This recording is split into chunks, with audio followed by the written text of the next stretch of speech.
किन पे छोड़ी जावे हो, धर्म के मदहा बन करके और नैया मझधार डुबाते हो।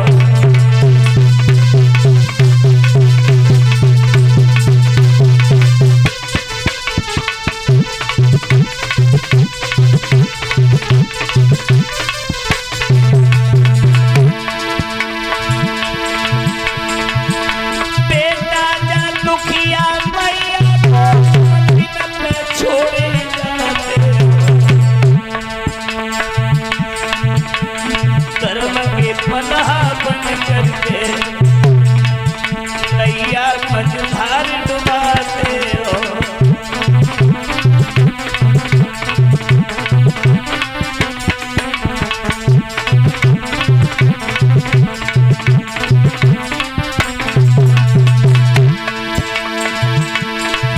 अरे पति से बिछड़न भाव लगाई, तेरी आस लगाई,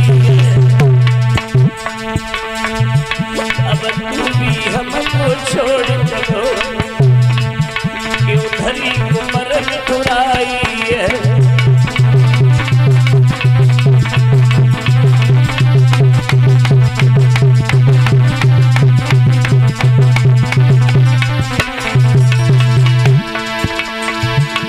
बिना तुम्हारे रोहित समय कैसे समय बिताऊंगी, तेरे पीछे ओ लाला मैं तड़पी तड़पी मर जाऊंगी।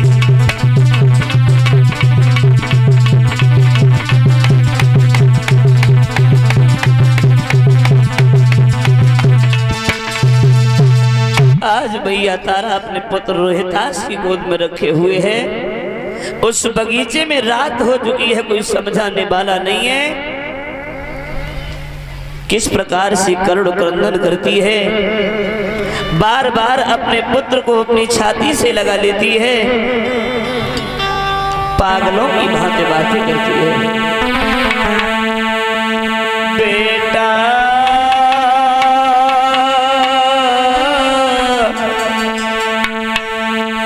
ओ लाला तुम कहाँ गए बेटा,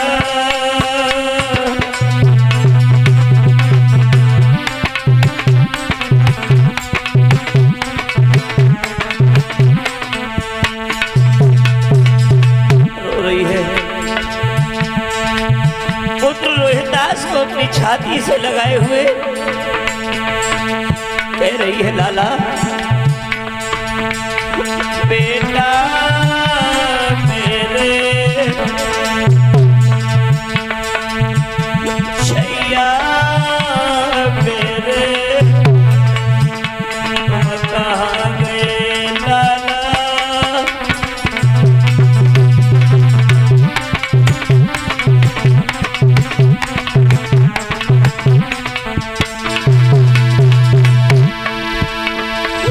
ओ बेटा मेरे बोल सुनाई दे,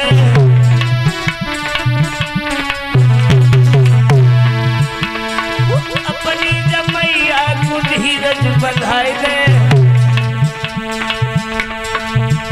क्यों चुप मेरी गोदी में लेटा, बेटा मेरे छैया मेरे तुम कहाँ गए लाला।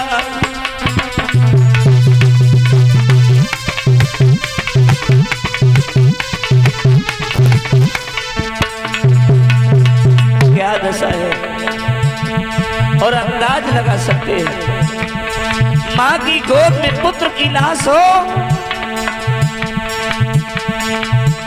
उस माँ के हृदय में,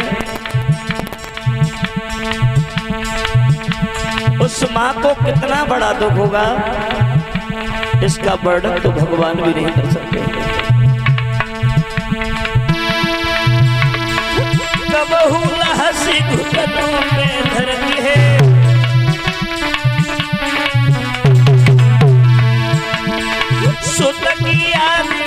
माही धरती है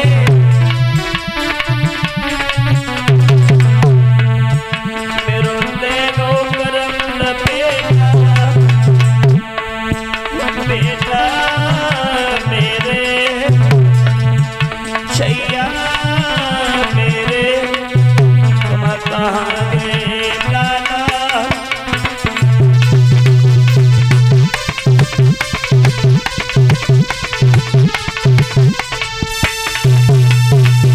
आज वो मैया उस बगीचे में नाना प्रकार से करुण क्रंदन कर रही है, कोई समझाने वाला भी नहीं है।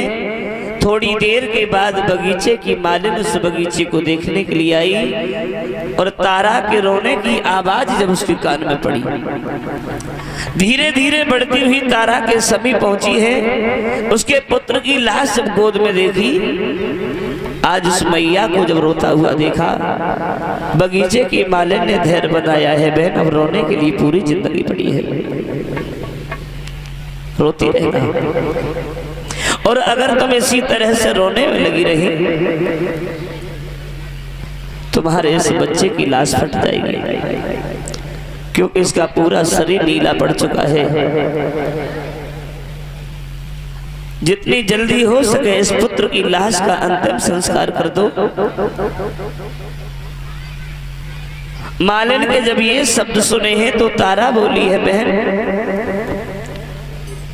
ये दुनिया जानती है कि बिना कफन के किसी भी लाश का अंतिम संस्कार नहीं होता। अरे बिना कफन के उस लाश का अंतिम संस्कार होता है जिसका इस दुनिया में कोई नहीं होता। और मेरे पास इतना कुछ नहीं है जो मैं अपने पुत्र के लिए कहीं से कफन भी ले आऊं, और बिना कफन के मैं अपने पुत्र की लाश का अंतिम संस्कार कैसे करूंगी। तो मालिन धैर्य बंधाती है। मालिन ने समझाया, बहन अगर दिन होता तो कफन का इंतजाम में कर देती, लेकिन कहा भी है आपत्ति काले मर्यादा नास्ते, आपत्ति काल में कभी मर्यादा नहीं देखी जाती है। इसलिए एक उपाय मैं तुम्हें बता रही हूँ, अपने बदन पर जो तुम साड़ी पहने हुए हो, इस साड़ी के दो भाग कर लो।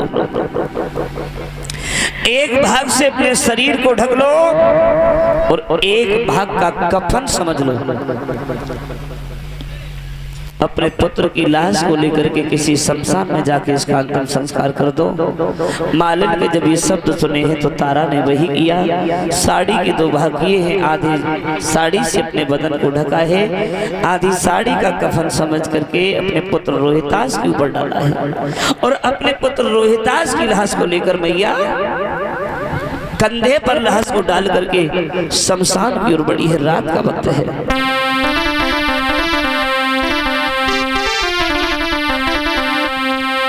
आरे मरघट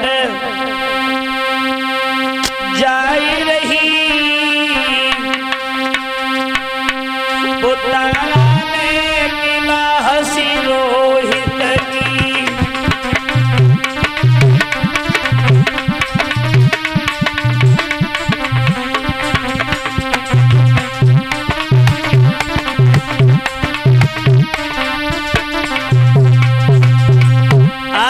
पुत्र की लाश को कंधे पर डाला और वो मैया शमशान की ओर बढ़ी है। अब परीक्षित महाराज अंदाज लगाना, आज वो स्वयं मां अपने पुत्र का अंतिम संस्कार करने के लिए मरघट की ओर जा रही है, तो उसके शरीर में कितनी सामर्थ्य होगी। चला नहीं जाता, थोड़ी दूर चलती है, लाश को जमीन पर रख लेती है, बैठ के रोने लगती है। कभी हाथों को चूमती है, कभी गालों को चूमती है, कभी होठों को चूमती है। शरीर पर अगर मिट्टी लग जाती है तो झाड़ने लगती है, मेरे लाल तुम गंदे हो गए, पागलों की भांति बातें करती है।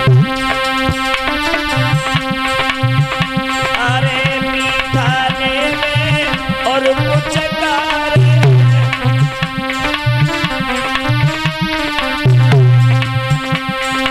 निज हाथन से तनल जझारे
लाश को लेकर के कौन से शमशान में जाऊं?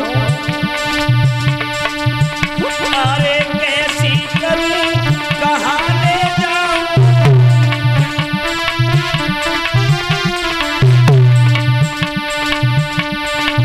कैसी करूं, कहां ले जाऊं? ये मन बिठा के किन्हें सुनाऊं?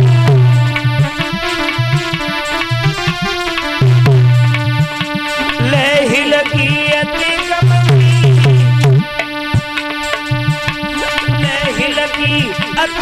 की मैया गिला हसी रोहित की।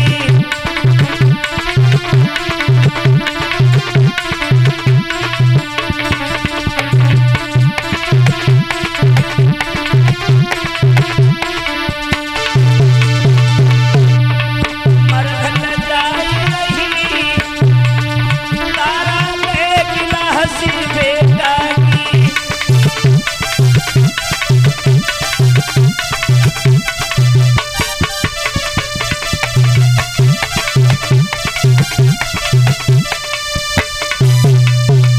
आज वो मैया रात का वक्त है, अपने पुत्र रोहितास की लाश को लेकर के शमशान की ओर जा रही है। और धीरे धीरे बढ़ती हुई जब ये शमशान में पहुंची, कौन सी शमशान में? जिस शमशान में वो महाराज हरिश्चंद्र पहरा देते थे,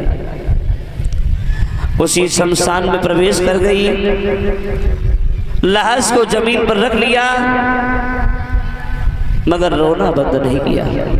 और रोने के अलावा वो मैया कर भी क्या सकती थी? रोई। शमशान में भी रोहितास की लाश को रखने की बात रोने लगी है।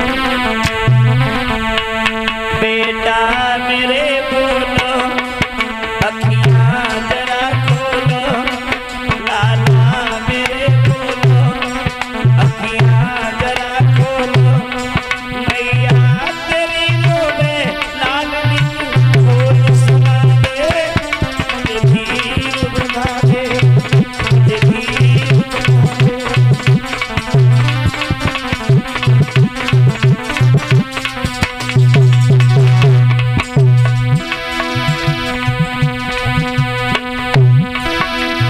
आई विधाता ऐसा हमसे रूठ गया,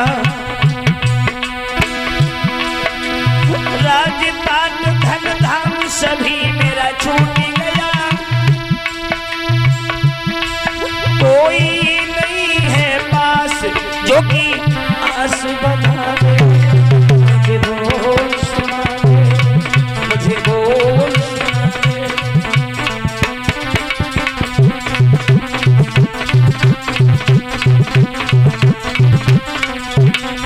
बेटा मेरे बोलो, अखियां जरा खोलो, रोहित मेरे बोलो, अखियां जरा खोलो, मैया तेरी रोवे लाडली बोल सुना दे, मुझे धीर बना दे।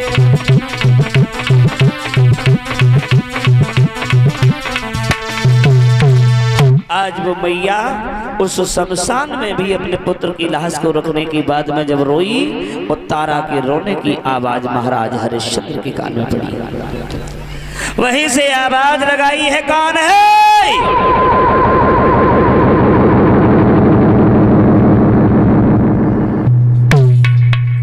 तारा ने अपने पति की आवाज पहचान ली, ये तो हमारे पति की आवाज है। अब उधर वो हरिश्चंद्र धीरे धीरे बढ़ते हुए तारा